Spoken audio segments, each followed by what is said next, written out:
النوعيه مثل ما قلنا اني ما البس يعني الاكسسوارات مثلا اللي فيها جلود واللي فيها لولو مع السلاسل، لان هذا ما راح يبرز اي منها. كذلك الالوان، عندنا الالوان ما البس الملابس اللي مثلا الوانها صارخه او جريئه مع اكسسوارات نفس الشيء، لان هذا ما راح يبرز اي منهم. ولكن اذا لبست الاكسسوارات اللي لونها فاقع مثل ما نقول الفسفوريه الصفراء، لازم ملابسي تكون الوانها محايده، يعني نقصد الابيض الاسود الزيتي، على اساس انه مثل ما نقول تعطيها اكثر بروز واناقه. الامر الاخير انه لازم على المراه انها تهتم في اختيار الاكسسوار المناسب على حسب المناسبه. يعني مثلا اذا عندي انا استقبال او مناسبه اعراس ارتدي الاكسسوارات الفخمه، اما اذا كانت المناسبات اليوميه ارتدي الاكسسوارات البسيطه. اما بالنسبه لمحور شلون انا احمي هذه الاكسسوارات، ينصح الخبراء في حمايه الاكسسوارات خاصه اذا كان فيها قطع معدنيه. القطع المعدنيه ممكن مع الاجواء الخارجيه تتاثر وتتعرض الى الاكسده او الصدأ، فينصحون باستخدام ماده لحمايتها، وهو مثل مقوي الاظافر. اوريكم اياه. مقوي الاظافر هذا المتعارف عليه، هذا يعطي نوع من الحمايه. وايضا عندنا ورنيش خاص في القطع المعدنيه، اذا واضح عندكم، هذا خاص لطلاء القطع المعدنيه، طبعا الغير مطليه، انها شرط انها تكون غير مطليه. ايضا يفضل حفاظ الاكسسوارات في مكان جاف وبارد نوعا ما، ايضا عشان ما اعرضها للاكسده او الصدأ. ايضا ينصحون بعدم ارتداء الاكسسوارات الحقيقيه مع عفوا الاكسسوارات مع المجوهرات الحقيقيه، لانها راح تفقد طبعا بريقها، ويعني مثل ما نقول راح تبقي على جمال الاكسسوارات او المجوهرات الحقيقيه. ايضا عندنا عدم ارتداء الاكسسوارات مع الذهب، والسبب ان عند احتكاك الاكسسوار مع الذهب راح يؤدي الى تآكل من قشور هذا الذهب. هذه ملاحظات وطرق حفاظ على الاكسسوارات. اما من جانب المواد المستخدمه، اما بالنسبه حق المواد المستخدمه في صناعه الاكسسوار، طبعا احنا عندنا مواد كثيره نستخدمها.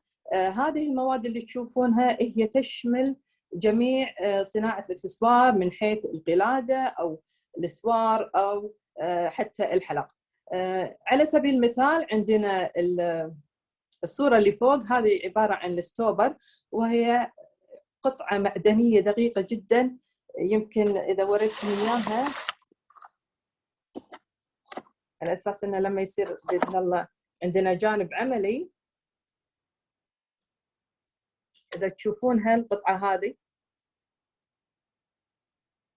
القطعه هذه شوفوا شلون دقيقه. هذه القطعه تستخدم في قفل الاكسسوار، سواء كان قلاده او اسوار. في صوت؟ بالنسبه نعم لنا ايضا عندنا المسامير يوجد نوعين من المسامير. في نوع يكون مسطح القاعده مثل هذا، في نوع يكون مسطح القاعده، وفي نوع يكون لا في حلقه. اللي في الحلقه هذا عاده إنه اذا انا بشبك معه مثلا دلايه او خرز ثاني استخدمها في الاسفل نفس الطريقه. هذه اوريكم اياها مثل هذه. تكون نهايتها حلقة، بعدين أنا أقدر أشبك معاها دلاية أو خرز ثاني.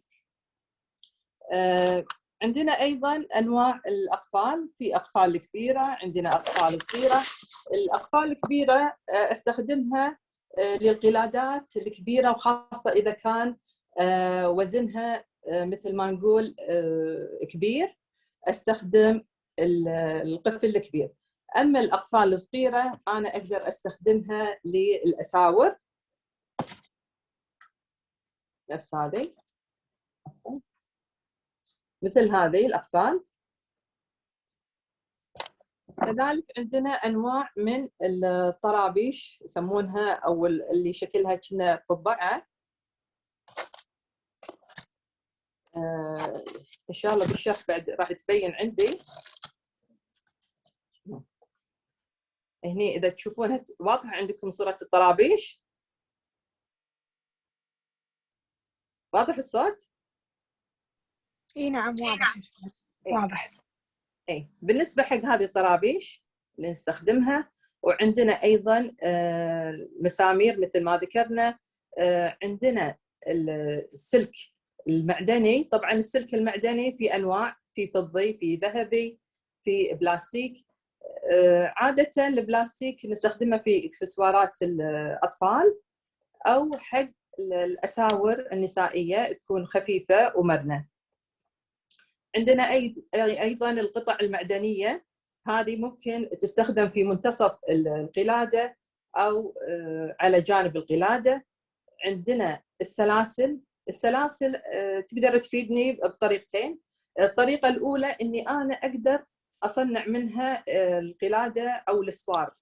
على سبيل المثال أستاذة بس مسامحة بقاطعش، يقولون إن الأصور الأقفال مو واضحة، بس لو تكبرين صورة الأطفال.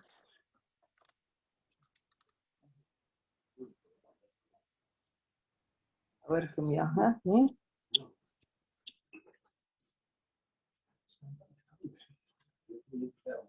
لحظة شوي. شلون؟ هذا كبير. شوف الكاميرا يخالف الحين.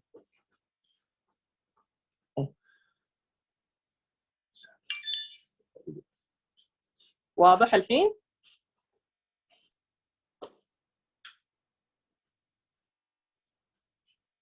أستاذة واضح؟ يقولون يبغون بس صور الأقفال لو تكبرينها بعلامة الزائد، في إشارة الزائد تحت بلاس، لما تكبرينها تكبر الصورة، يعني القفل يبغون أنا كبرت، ترى هذه أكبر شيء بالشاشة، يعني على حجم الشاشة. أنا أوريهم، مو مشكلة، أوريهم الأقفال. شوف الأقفال أنواع، هي القفل اللي يكون بهالطريقة هذه. إيه ما أدري تشوفون الصورة، تشوفون صورتي؟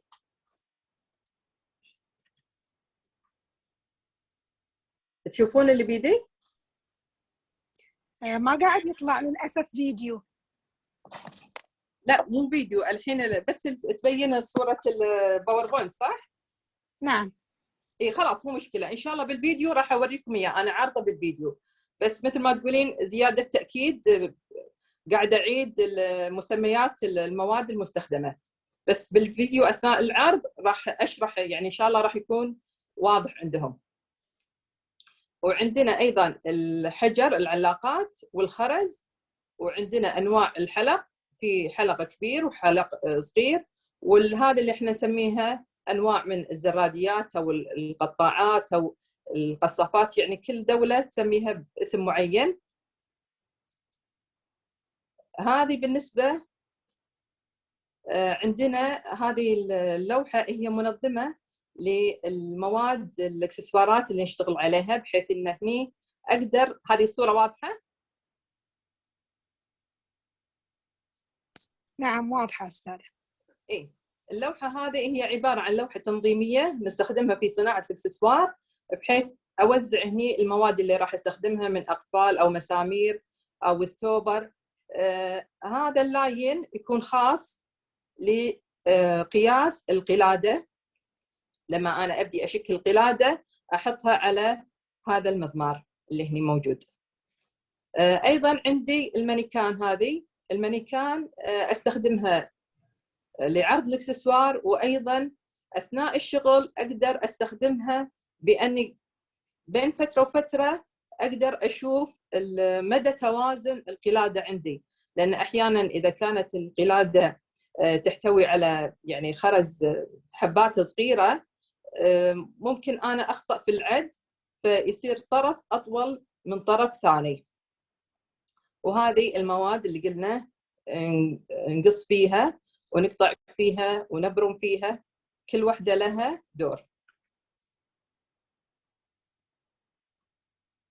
أما بالنسبة لي النموذج هذا هو يوضح أطوال القلادات اللي أنا ممكن أصنعها، يعني على حسب الطول اللي أنا أبيه. طبعا بهذه الحالة أنا راح أستخدم المتر مع السلك المعدني لمعرفة قياس طول القلادة اللي أنا راح أصنعها. كذي احنا نكون يعني خلصنا الجانب النظري، وراح ننتقل حق الجانب العملي الورشة. الكاميرا عندي ما ادري تشوفون الصورة؟ يشوفون صورتي ولا لا؟ ما يشوفون لا الصورة؟ ما قاعد، بس يطلع عندنا الشير سكرين الكونتنت. ستارت فيديو ممكن توقفين الشير سكرين ستارت ان شاء الله.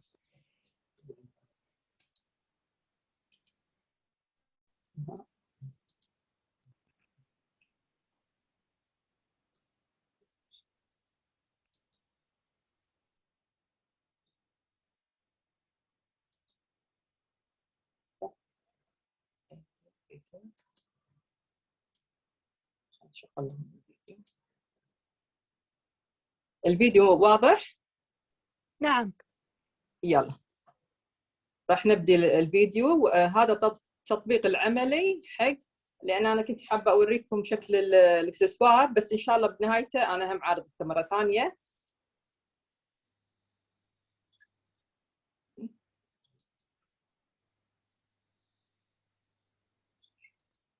السلام عليكم، حياكم الله في ورشتنا للتطبيق العملي لصناعه الاكسسوار البسيط. في البدايه صوت الفيديو واضح؟ نعم واضح في صناعه الاكسسوار. وايضا عندنا تصميم للاكسسوار اللي احنا راح ننفذه، ومعرفه مدى كفايه الاحجار او اللولو اللي راح نستخدمه في تنفيذ هذه القلاده او الاكسسوار بشكل عام. بالنسبه لي ورشتنا اليوم راح نستخدم القطع المعدنيه المشبوكه باللولو مثل هذا النموذج، نستخدمهم في وسط القلاده. طبعا انا جهزتهم مسبقا لان وقت الورشه ما راح يكفينا، لكم نموذج مشابه راح نطبق عليه بكيفيه تركيب اللولو على القطع المعدنيه. هذه القطعه المشابهه راح نعرف الحين شلون نركب اللولو عليها. راح احتاج الى المسمار قاعدته مسطحه، وايضا احتاج الى الطربوش. خلينا نركب لكم الى الطربوش.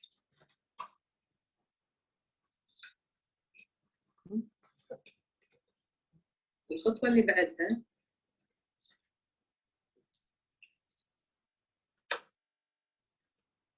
راح اترك تقريبا مسافه 1 سنتيمتر، بعدين ابدي القطع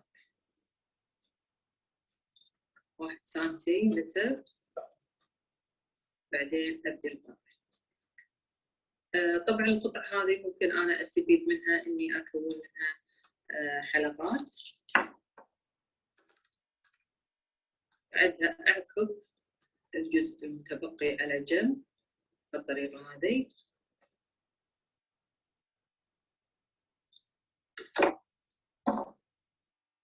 بعدها امسك بالطرف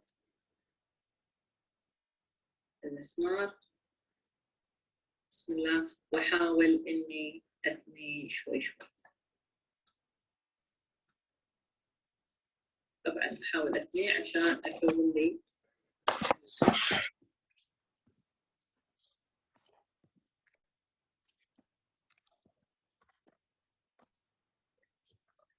بعدها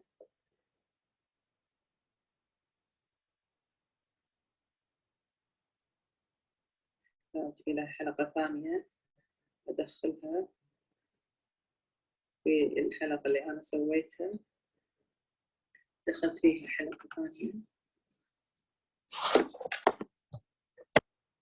راح أركبها في القطعة المعدنية.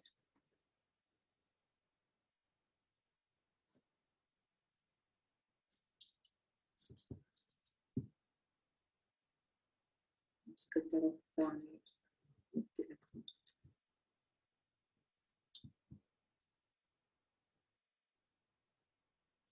نسوي واحدة ثانية. قلنا نحتاج إلى مسمار، إلى طربوش، إلى حبة لولو، اترك مسافة 1 سنتي،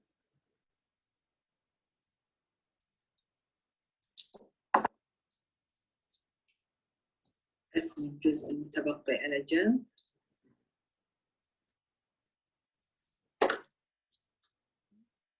بعدها أبدي أعكف لما أشكل حلقة.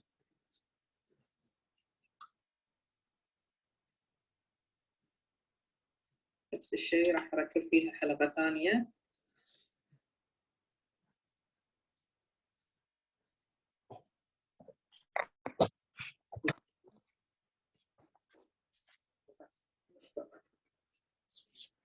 تكون كذا بالنهاية.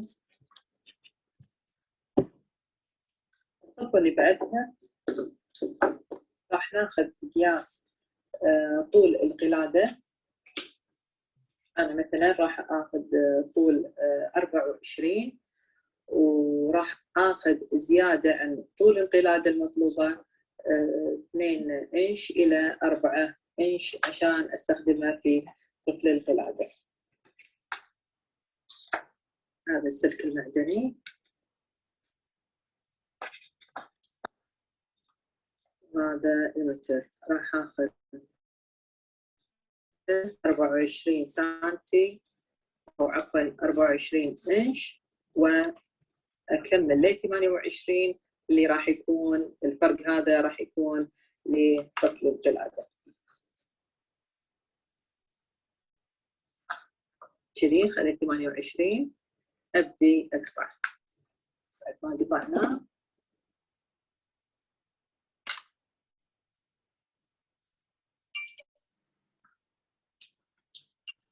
أحاول إني أثني بالنص،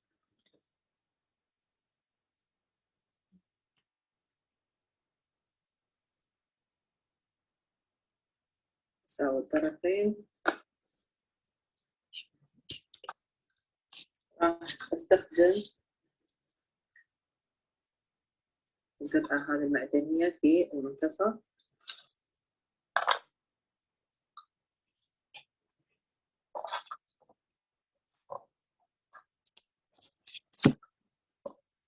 بعدها راح أشك فواصل من الكريستال من الجهتين.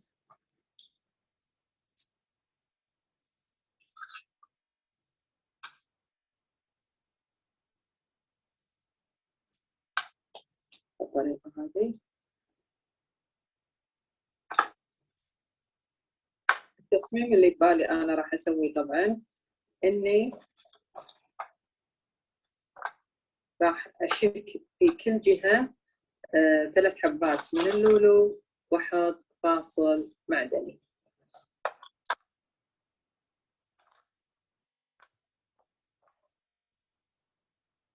راح أحط أصلاً هنا الفاصل المعدني. أنا بحط الكريستال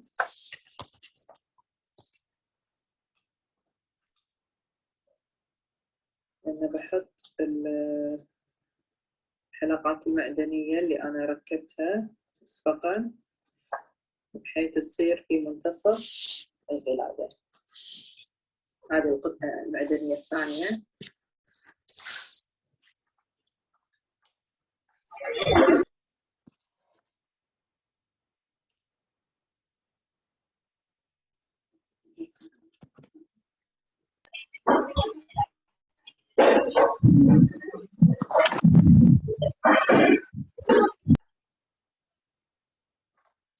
نكمل شكل اللولو.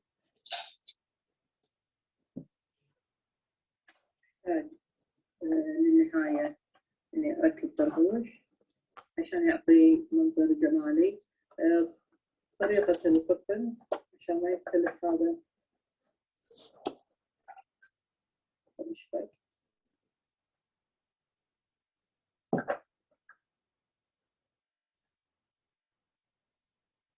بعد ما ركبت الطربوش راح أحتاج إلى ستوبر. قلنا الستوبر إننا نستخدمه في نهاية القلادة. طبعا لأن الحين ناعم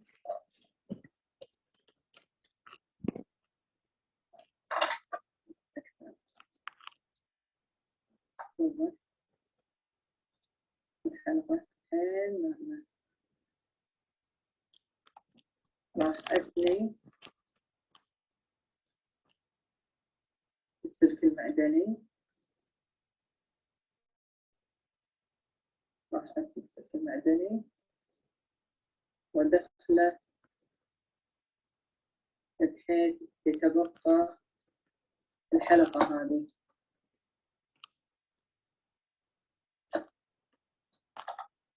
الخطوة اللي بعدها الستوبر اللي ركبته في الأخير راح أكبس عليه بسم الله عشان تنقفل القلادة. وأتأكد بالطريقة هذه. أرفع القلادة خلاص.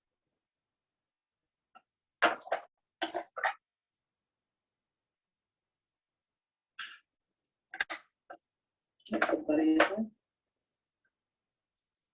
راح أحط طربوش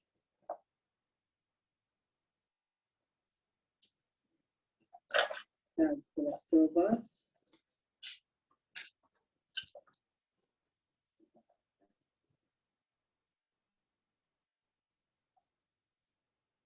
أثني الطرف بس أتأكد إن ما في فراغات في القلادة. أتأكد ما في فراغات في القلادة. أسمك القلادة خلاص. أثني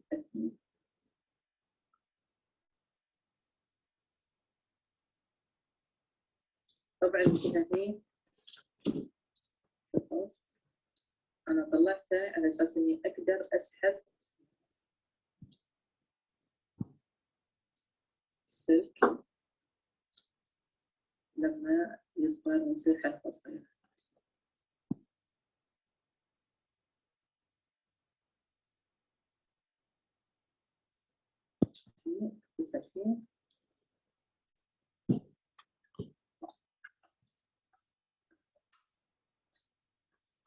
الحين راح نحتاج إلى قفل.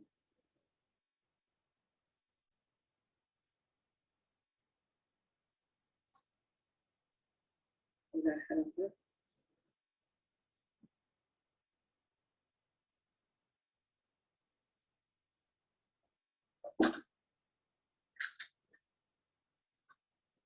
أركبها بالطرف أول.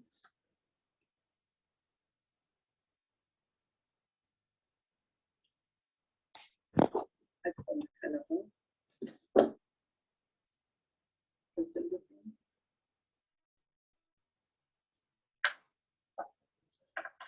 الثانية راح أحتاج فقط حلقة.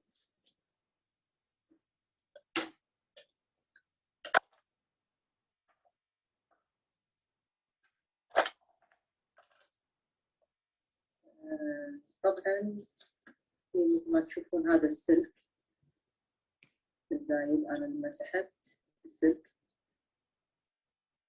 بقى هني الطرف الثاني، لأن أنا دخلته داخل اللولو فما ظهر الجهة هني، بس الجهة هني، وأحيانا ممكن يظهر الجهتين، بس أنا تأملت إن من البداية أدخل السلك داخل اللولو فبقى الزايد جهة واحدة. طبعا ما أتركه كذي، آخذ الصافر وأقطع السلك الزايد.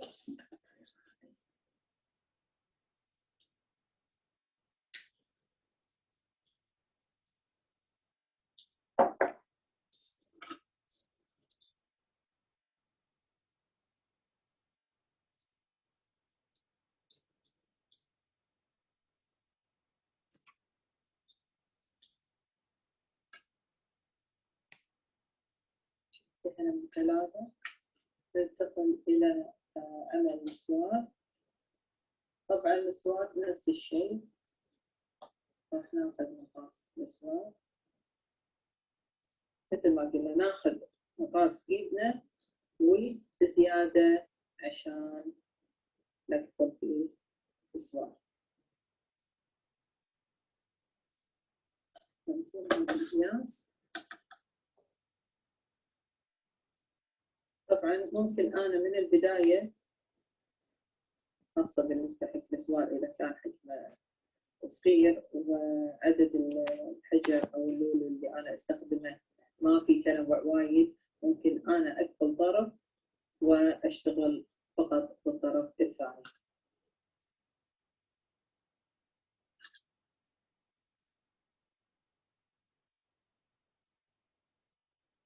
أحط طربوش،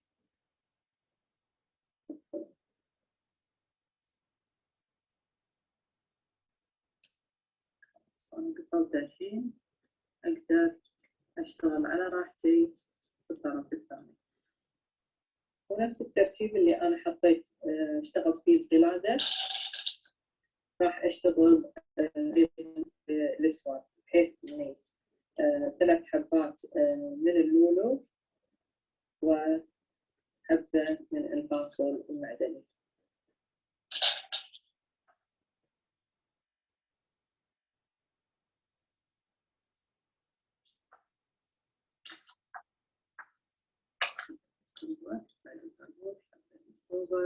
الحين نفس عملية القلادة، نفس الطريقة، يعني قفل القلادة قفل الأسوار نفس الأسلوب.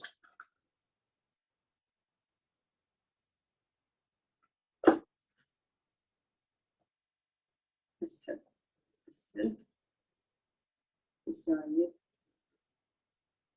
بحيث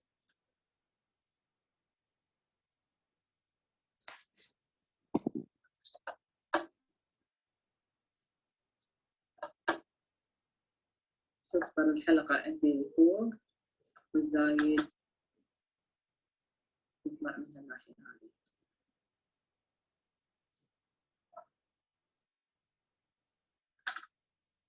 أتأكد إن ما في مسافات أنا تركتها من السلك المعدني بالنص.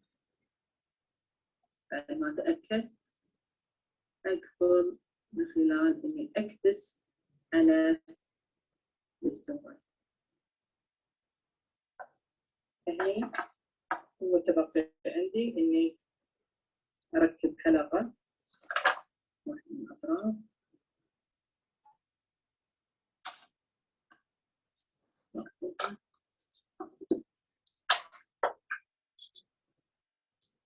ثاني راح أحتاج إني أركب حلقة وقفل.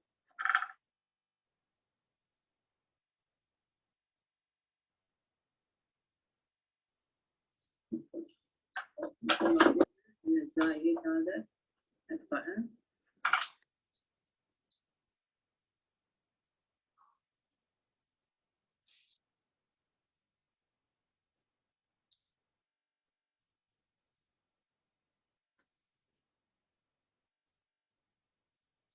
بالنسبة حق الحلق مثل ما قلت لكم أنا مركبة القطع المعدنية هذه نفس نفسها اللي حطيتها بالقلادة نفسها أنا سويت منها الحلقة. فكرة تركيب الحلق: السنارة، أحتاج إلى سنارة وأحتاج إلى هذه السنارة والخطاف. أفتح الحلقة، أدخل السنارة، بعدين أدخلها في القطعة المعدنية، أقفلها.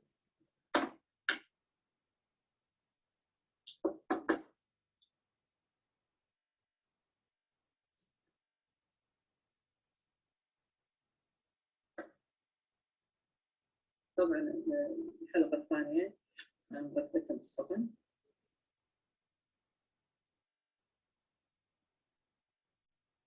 بالنسبة سويت لكم خاتم بعد بسيط. فكرته هذا الخاتم البسيط،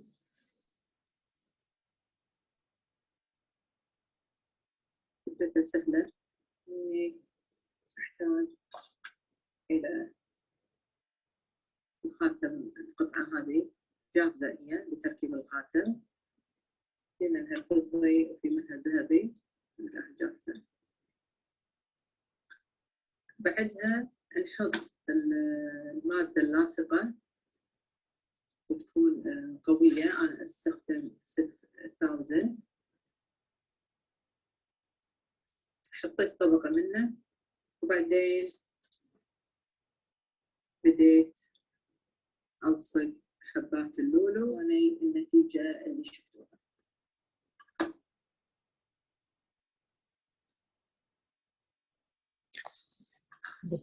وبكذي نكون انتهينا من عملية أو طريقة صناعة الإكسسوار البسيط.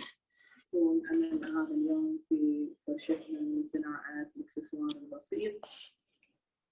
أتمنى إنها تكون ورشة سهلة وبسيطة واستفدتوا منها، وخاصة اللي ينوون بعمل المشاريع الصغيرة. وشكرا لمتابعتكم. السلام عليكم. شكرا أستاذة. عندنا أسئلة. تفضل. عندنا سؤال مكتوب هني. ممكن تسمين لنا المواقع اللي تشترين منها الأدوات، أو ممكن إن يقدرون يشترون منها الأدوات، مواقع يطلبون منها؟ بالنسبة حق المواقع، هي أساساً يعني مكان الكلف، يعني كل دولة في أماكن خاصة بالكلف عندهم الخرز، اللولو، السلك المعدني اللي يستخدمونه حق شكل خرز. بس حالياً أونلاين حالياً الطلب أونلاين. أنتوا عندكم أونلاين؟ إحنا لا إحنا نقول إن نبغي مواقع أونلاين نطلب منها.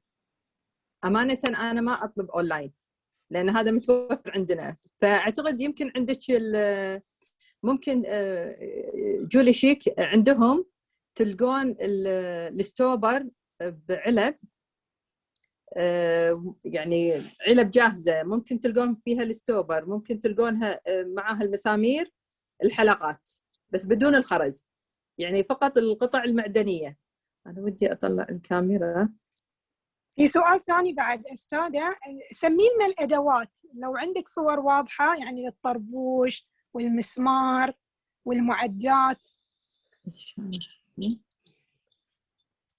لحظة أنا ودي أفتح عشان أفتح الكاميرا معاكم. بس توقفين شير سكرين، توقفينها وتستخدمين الفيديو.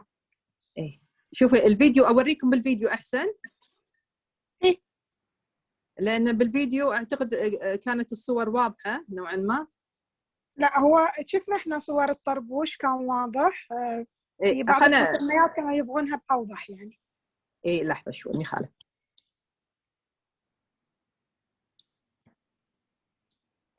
عشان هذه أصغرها. لحظة خلنا أعيد لكم. بداية واضحة. المؤشر يبين؟ ها المؤشر يبين معاكم؟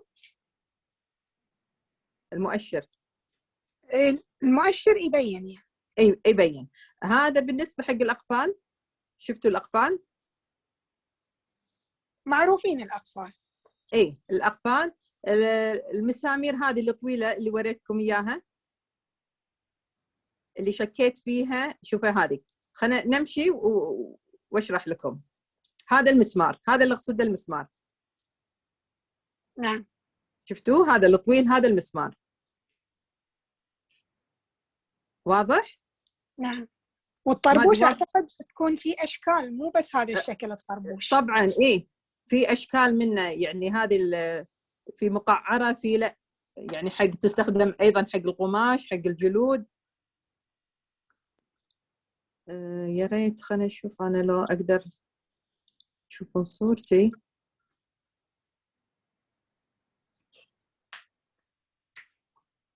زين ينفع نستخدم اي خرز والله لازم خرز معين يعني؟ لا اي خرز طبعا، اي خرز تقدرين تستخدمينه. اذا بفتح الفيديو ايه انتوا الحين تشوفوني؟ ها تشوفون صورتي؟ نعم. اذا تشوفون صورتي خليني اوريكم انواع الطرابيش. قاعدين نشوف الفيديو خلينا نسكر عيل. ممكن تشوفون صورتي شو اسمه؟ رجعنا للباوربوينت سلايدز. لا انزله هذا هني. لو انت تسكرين شير كونتنت توقفينه توب شير ان شاء الله، وتستخدمين الفيديو هذا اللي جنب الفيديو. تبون هذه؟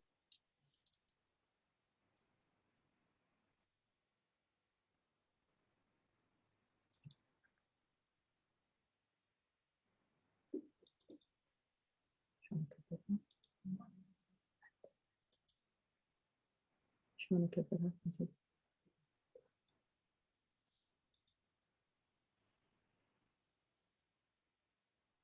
واضحه؟ هذا الباوربوينت واضح؟ واضح الأقفال فقط. بس الأقفال عاد الأقفال اللي بالنص يعني. هذا الستوبر ترى. اوكي. اي هذا الستوبر. الأقفال هذه تشوفون الماوس؟ اي نشوف الماوس بس الصورة صغيرة يعني. اي لو كان كل غرض بروحه كان أوضح. لحظة ها الحين واضح؟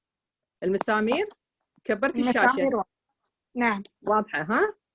صح. اي الحين هذه عندنا نوعين ترى، مو نوع واحد.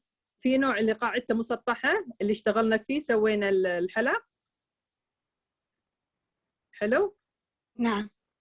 وعندنا النوع الثاني اللي فيه حلقة في النهاية. هذا فيه حلقة في النهاية. تمام. واضح؟ اللي فيه حلقة قلنا إنه ممكن لما أنا أسوي مثلا الحلق أحط في نهايته أيضا حلقة ثانية أو دلاية أشبك معاها. هذه بالنسبة لأنواع الأقفال. في نوع كذي، وفي النوع هذا الطويل. هذا إذا كنت أنا مسوية قلادة تحتوي أكثر من دور واحد، يعني مو مثلا سلسلة واحدة، مثلا فيها سلسلتين 3، راح أضطر إني أستخدم القفل الطويل. شفتوه؟ نعم. بس ما أبغى أقاطعش إلا بالخير إن شاء الله. بخصوص التسجيل لشهادة الحضور، عندكم الرابط في الشات، الرجاء ملئها باتباع التعليمات. الاسم الثلاثي بالكابيتال لتر بالإنجليش بليز. راح يستمر الرابط لمدة نصف ساعة فقط. أما بالنسبة لاستفساراتكم الوقت اللي يعني يسع المدربة. كملي يا أستاذة. إيه هني عندنا أنواع الطرابيش. هذه عفوا خلينا هني في أنواع الطرابيش، يمكن على أساس إنه حجمها يعني مكبر، ما أدري ما يبين عندكم ولا لا. اللي استخدمناه كقاعدة حق الحلقة في البداية، دخلنا المسمار دخلنا في طربوش، هذه الطرابيش. تمام؟ واضح عندهم؟ نعم. إيه. وهذه الحلقة، هذه السنارة عفوا اللي استخدمناها حق التركية أو حق الحلق. هذه أنواع المسامير، عفوا السلاسل.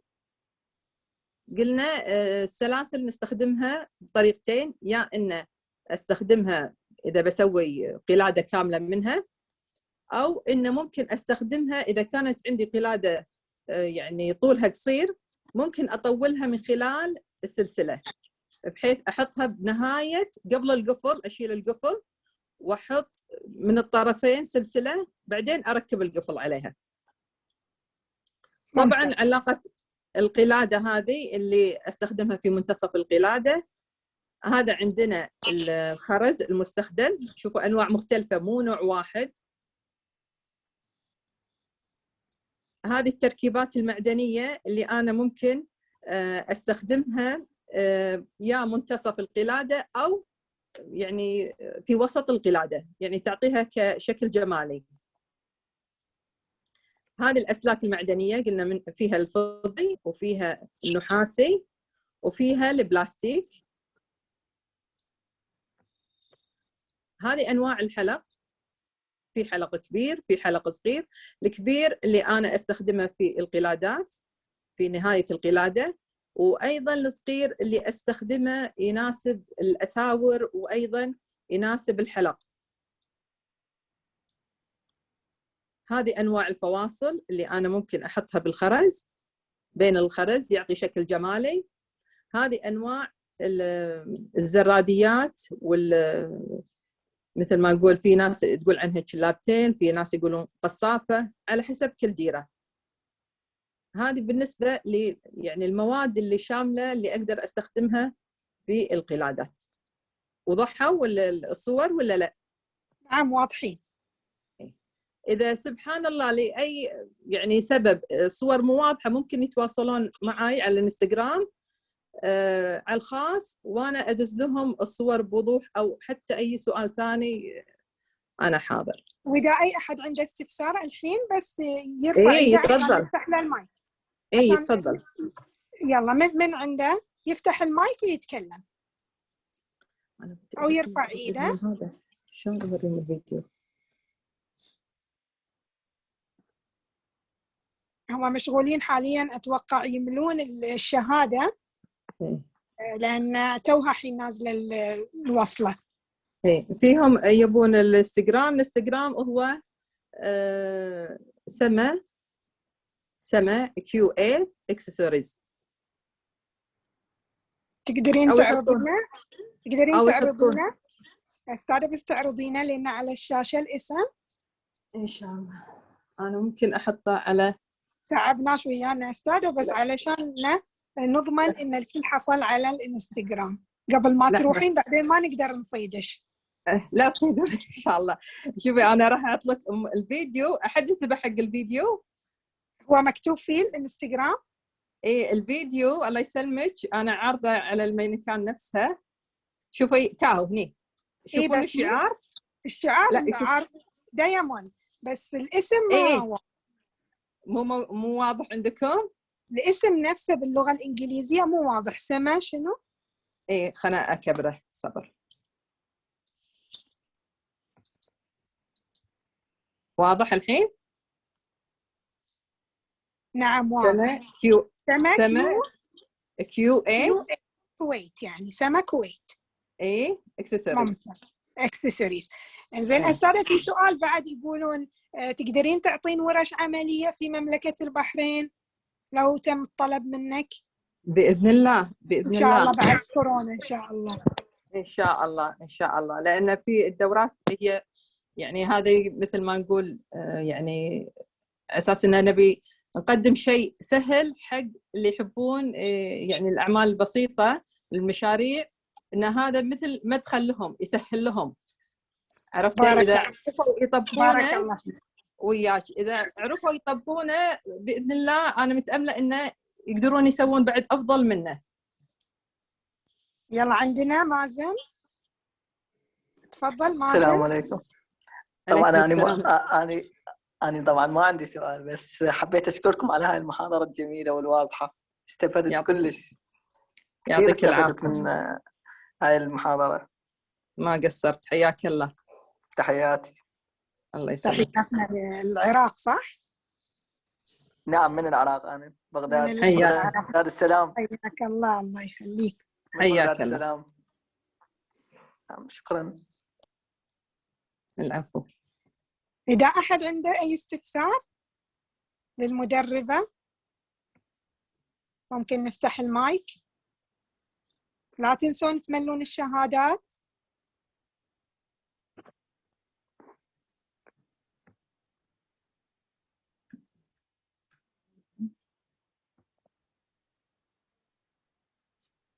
طبعا الكل يشكر أستاذة على الوصف الواضح.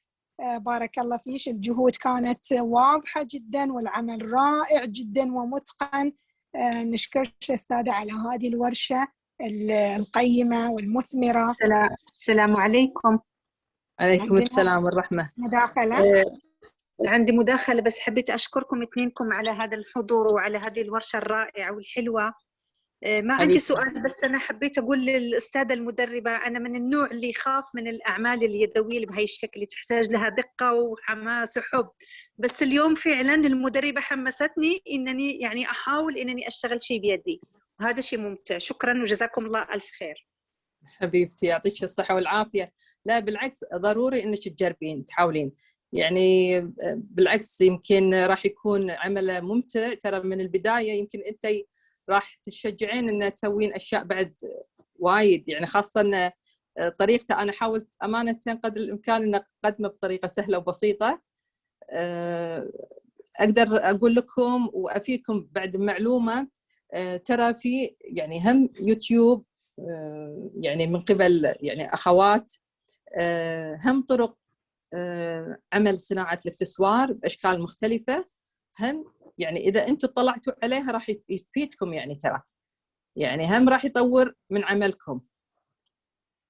أستاذة بعد في سؤال يقولون نقدر نحصل الأدوات في محلات الخياطة؟ والله في محلات خاصة للإكسسوارات، يعني في لوازم الخياطة يقدرون يحصلون.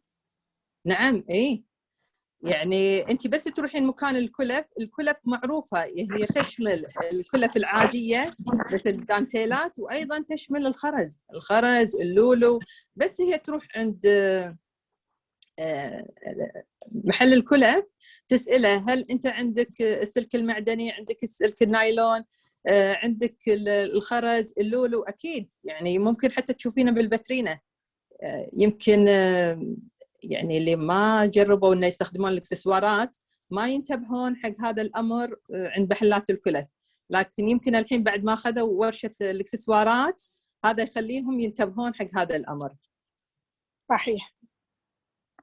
لا تنسون تملون الشهادات، الاسم الثلاثي بالكابيتال لتر باللغة الإنجليزية عشان توصلكم الشهادة.